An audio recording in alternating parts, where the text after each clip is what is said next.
ఇక్కడికి విచ్చేసినటువంటి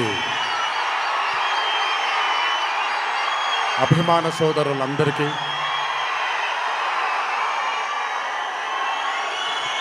మళ్ళీ ఎప్పుడు కనబడతాను తెలియదు, ఒకసారి మాట్లాడివ్వండి తనివి తీరాలి.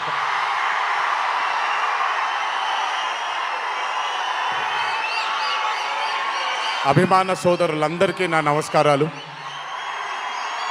ఇక్కడికి విచ్చేసినటువంటి పాత్రికేయ మిత్రులకి, మీడియా మిత్రులకి, ఇక్కడికి విచ్చేసినటువంటి అర్జున్ సన్ ఆఫ్ వైజయంతి చిత్రం బృందం అందరికీ కూడా నా నమస్కారాలు. ఈ వేదిక పైన చాలాసార్లు నేను అన్నా నిల్చున్నప్పుడు నాన్నగారు చాలాసార్లు రావడం, మాట్లాడడం జరిగింది. ఈరోజు మొట్టమొదటిసారి స్టేజ్ పైన నాన్నగారు లేరు అనే లోటు తీరినట్టయింది విజయశాంతి గారు మాట్లాడుతుంటే.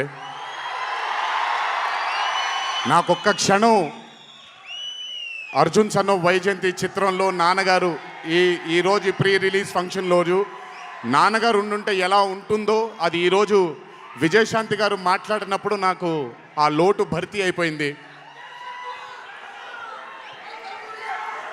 చాలామంది హీరోలు చాలామందికి రంజింపజేసి చాలామందిని అభిమానుల్లో చొరగొన్నాం, కానీ ఏ రోజు కూడా ఒక మహిళ విజయశాంతి గారు సాధించినటువంటి గొప్పతనం ఏ మహిళ సాధించలేదు. కేవలం మన తెలుగు చలన చిత్రసీమలోనే కాదు, భారతదేశపు చిత్రపటంలో హీరోలతో ఈక్వల్గా నిల్చున్న ఏకైక మహిళ ఎవరైనా ఉన్నారంటే అది విజయశాంతి గారు ఒక్కళ్ళే.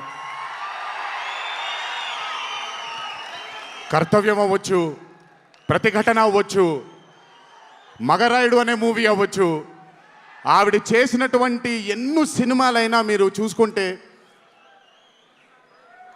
ది అరే ఆఫ్ రోల్స్ ఆవిడ చేసింది. నాకు తెలిసి భారతదేశంలో వేరే ఏ హీరోయిన్ ఎవరూ చేయలేదు, అది ఆవిడ ఒక్కడికే దక్కింది. ఈ చిత్రం అర్జున్ సన్ ఆఫ్ వైజయంతి అనే థాట్ కూడా నాకు అనిపిస్తుంది, మరి నిజమో లేదో తెలియదు. కర్తవ్యంలో ఉండే ఆ పోలీస్ ఆఫీసర్కి ఒక కొడుకు పుడితే ఎలా ఉంటుందో అక్కడి నుంచే మొదలై ఉండొచ్చు డైలాగ్, ఐడియా. సో చాలా ఆనందంగా ఉంది ఈరోజు ఇలాంటి మా అన్న మూవీకి రావడం ఒక పెద్ద ఆనందం, ఎందుకంటే మిమ్మల్ని అందరినీ కలుసుకోవడం కూడా జరుగుతుంది. కానీ ఈ మూవీలో ఒక చిన్న ఉత్సాహం ఎక్కువ ఉంది, ఎందుకనంటే ఈ చిత్రాన్ని నేను చూడడం జరిగింది.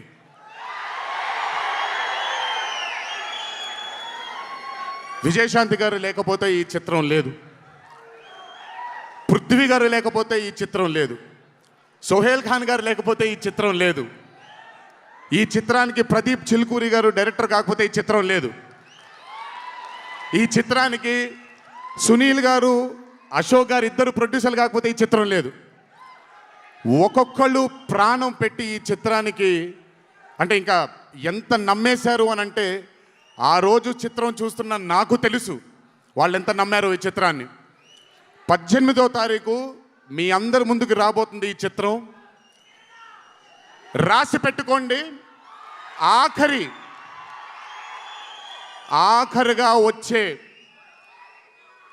20 నిమిషాలు మాత్రం థియేటర్లో కూర్చున్న ప్రతి ఒక్కళ్ళ కళ్ళల్లో నీళ్లు తిరక్కపోతే,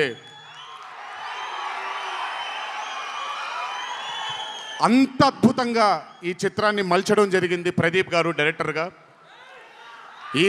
ప్రతిసారి నేను చెప్తుంటాను కాలర్ ఎగరేయమని. అన్న ఒకసారి కాలర్ మీరు ఎగరేయండి సార్, ఎగరేయండి అన్న, బాగుంటుంది. పోనీ ఈసారి కళ్యాణ్ అన్న కాలర్ నేనే ఎగరేస్తున్నాను.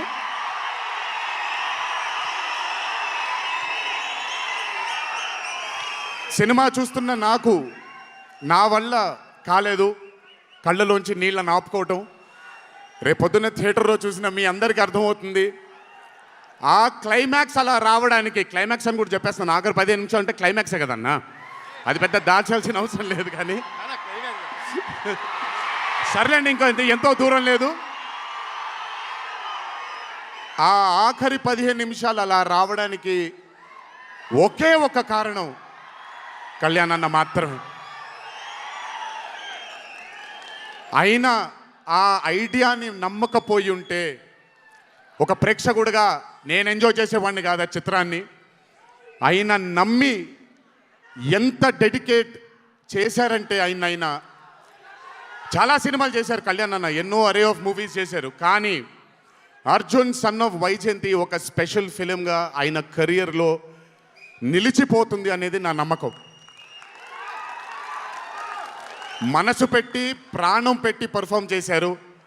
బహుశా అది విజయశాంతి గారు కాకుండా వేరే యాక్టర్ అయి ఉంటే మరి ఆయన అంత అద్భుతంగా చేసేవాళ్ళు నాకు తెలియదు. నమ్మేశారు ఆయన. అమ్మా అమ్మా అమ్మా అమ్మా అని నమ్మేసి పూర్తిగా విజయశాంతి గారిని ఆయన నమ్మేసి ఒక తల్లిగా నమ్మేశారు కాబట్టి అంత అద్భుతంగా పర్ఫామ్ చేయడం జరిగింది. చూడండి 18వ తారీఖు రాబోతుంది. అలాగే ఈ చిత్రంలో పనిచేసినటువంటి సాంకేతిక నిపుణులందరికీ, ఈ చిత్రంలో పనిచేసినటువంటి నటీనటులందరికీ కూడా నా అభినందనలు. 18వ తారీఖు అందరికీ బ్రహ్మాండమైనటువంటి ఒక మూవీ రాబోతుంది. అభిమానులందరూ మీరు కూడా ఎంజాయ్ చేయండి. దీని తరువాత నేను మొన్న వచ్చినప్పుడు ఇక్కడ ఒక ఫంక్షన్లో ప్రశాంత్ నీల్ గారి చిత్రం గురించి మాట్లాడాను. దానికంటే ముందు ఏప్రిల్లో Arjun son of Vyjayanthi release అవుతుంది. దానికంటే ముందు ఆగస్ట్ 14 వార్ 2 మూవీ రిలీజ్ అవబోతుంది. ఆ మూవీ కూడా చాలా అద్భుతంగా వచ్చింది. సరే, దాని గురించి మాట్లాడుకోవడానికి మనం ఆ మూవీ ఈవెంట్లో మాట్లాడుకుందాం. సో ఆ మూవీ కూడా రాబోతుంది. తప్పకుండా మిమ్మల్ని అలరిస్తుంది అని నేను అనుకుంటున్నాను. ఇక్కడికి వచ్చినందుకు మీ అందరికీ నా ధన్యవాదాలు. అన్నిటికంటే ముఖ్యంగా ఇక్కడి నుంచి వెళ్ళేటప్పుడు జాగ్రత్తగా వెళ్ళండి ఇంటికి. మీ తల్లిదండ్రులు, మీ భార్య పిల్లలు, మీ కుటుంబ సభ్యులు మీకోసం ఎదురు చూస్తూ ఉంటారు. ఎందుకంటే ఇక్కడ వచ్చినటువంటి ప్రతి అభిమాని, ఇక్కడికి రానటువంటి ప్రతి అభిమాని కూడా మాకు చాలా చాలా చాలా ముఖ్యం. నాన్నగారు ఉన్నప్పుడు ఇదే స్టేజ్ మీద నేను మాట అన్నాను, రుణం తీర్చుకుంటాను నాన్న, ఇంకో జన్మంటూ ఉంటే మీకు మళ్ళీ కొడుకుగా పుట్టి, కానీ ఈ జన్మ మాత్రం వీళ్ళకే అంకితం అని. ఈ జన్మ ఈ జీవితం మీకే అంకితం, మీ ప్రేమానురాగాల కోసమే అంకితం. కొంచెం ఎండలు తగ్గిన తరువాత, ఇప్పుడు ఎండల్లో మిమ్మల్ని కష్టపెట్టడం ఇష్టం లేదు, పగడ్బందీగా ప్లాన్ చేసి త్వరలోనే మిమ్మల్ని అందరినీ కలుసుకుంటాను. చాలా కాలమైంది, త్వరలోనే కలుసుకుందాం. కానీ కొంచెం ఓర్పు సహనంతో ఉండండి. నందమూరి అభిమానులు అంటే ఓర్పు సహనానికి మారు పేరు. ఓర్పు సహనంతో ఉండండి. త్వరలోనే మన అందరం కలుసుకుందాం, త్వరలోనే అందరితో కాసేపు అలా మాట్లాడుకుందాం. సో కొంచెం వ్యవధి ఇవ్వండి ప్లాన్ చేయడానికి. ఎందుకనంటే ప్లాన్ చేసినప్పుడు బాగుండాలి, అందరికీ నీట్గా ఉండాలి, కాబట్టి కొంచెం వ్యవధి ఇవ్వండి. తప్పకుండా ఈ సంవత్సరం అయితే తప్పకుండా కలుస్తాను మిమ్మల్ని. సో దయచేసి జాగ్రత్తగా ఇంటికి వెళ్ళండి. అందరూ ఏప్రిల్ 18వ తారీఖు థియేటర్లో కలుసుకుందాం. అర్జున్ సన్ ఆఫ్ వైజయంతి చిత్రాన్ని భారీ విజయం దిశగా మనందరం తీసుకెళ్దామని ఇంకోసారి మీ అందరిని కోరుకుంటూ, జై ఎన్టీఆర్, జోహార్ హరికృష్ణ.